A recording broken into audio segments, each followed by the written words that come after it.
Hello, অনেক সময় ছোট কিছু অনেক বড় পরিবর্তন আনে। যেমন আমার এই ব্যাগটার পরিবর্তন। ব্যাগটার মধ্যে এই লেখাটা আমার ভাল লাগছিল না, তাই আমি কিছু কুন্দন বসানোর ব্যবস্থা করেছি। আমি B6000 গ্লুটা লাগিয়ে নিয়ে তারপর কিছু কুন্দন বসিয়ে নিয়েছি। কুন্দন বসানোর পর ব্যাগটার লুকই চেঞ্জ হয়ে গিয়েছে। ভালো লাগলে আমার পেজটি ফলো দিয়ে রেখো। হ্যালো, কানের দুলগুলো অনেকদিন ধরেই অগোছালো হয়ে পড়েছিল। তো ভাবলাম কানের দুলের জন্য একটা ডিসপ্লে অর্গানাইজার বানাই। কারণ বাইরে যেতে হয়, তো প্রত্যেকদিন এভাবে অগোছালো জায়গা থেকে কানের দুল বের করা একটা ঝামেলারই কাজ মনে হয়। তো আমি একটা খেলনার বক্সকে এভাবে কেটে নিয়েছি। যেহেতু খেলনার বক্সটা সুন্দর ছিল, তাই আমি আর এটাকে পেইন্ট করিনি। তোমরা চাইলে পেইন্ট করে নিতে পারো, আরও সুন্দর লাগবে দেখতে। তো দেখো, আমি এভাবে একটা স্ট্যান্ড করার জন্য একটা কার্ডবোর্ড কেটে নিয়েছি। সেটাকে আমি গ্লু দিয়ে লাগিয়ে নিচ্ছি। তারপর কার্ডবোর্ডটাতে আমি পছন্দ মতো ছিদ্র করে নিব। তারপর আমি আমার দুলগুলো এক এক এর মধ্যে সাজিয়ে নিব এবং সাজিয়ে নেওয়ার পর দেখো আমার ডিসপ্লেটা একদম রেডি হয়ে গিয়েছে। তো তোমাদের কাছে কেমন লাগছে তোমরা একটু জানিও। আমার কাছে তো খুবই ইজি এবং কাজের মনে হচ্ছে, কারণ এলোমেলো থাকলে দুলগুলো সহজে খুঁজে পাওয়া যেত না। এখন খুব সুন্দরভাবে আমি দুলগুলো সাজিয়ে রাখতে পারবো এবং ইউজ করতে পারবো। এরকম কাজের হ্যাক্স পেতে আমার পেজটি ফলো দিয়ে সাথে থাকো। চুলের ক্লিপ পুরনো হয়ে গেলে আপনি কি সেটা ফেলে দিচ্ছেন?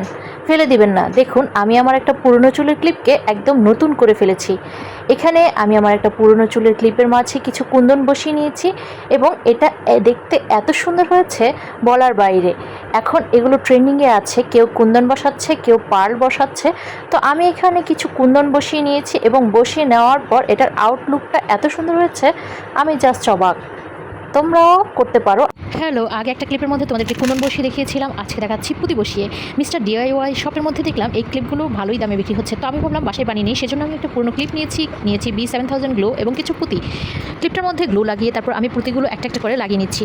লাগিয়ে নেওয়ার পর আউটলুকটা এত সুন্দর হয়েছে, তোমরাই দেখে নাও। ভালো লাগলে ভিডিওটি লাইক দিয়ে যেও, আমার পেজটি ফলো দিয়ে যেও। ধন্যবাদ। হ্যালো, একটা চুড়ি অর্গানাইজার বানালাম। আড়ঙের এই অর্গানাইজারগুলো অনেক দামে বিক্রি হচ্ছে, তো আমি ভাবলাম একটা কিছু করা যাক চুড়িগুলোর জন্য।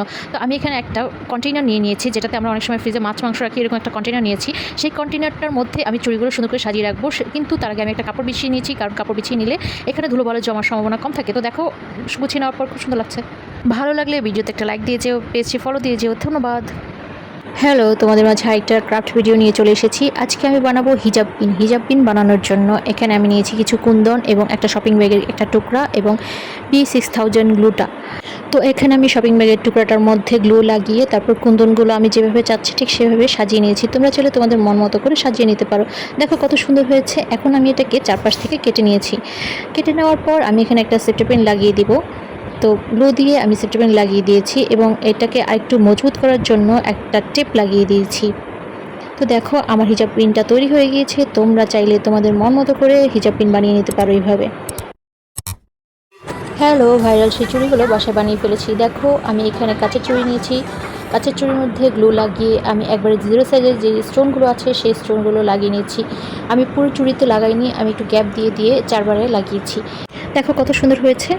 তোমরা বাসায় ট্রাই করতে পারো। ভিডিওটি ভালো লাগলে আমার পেজটা ফলো দিয়ে রেখো। ধন্যবাদ।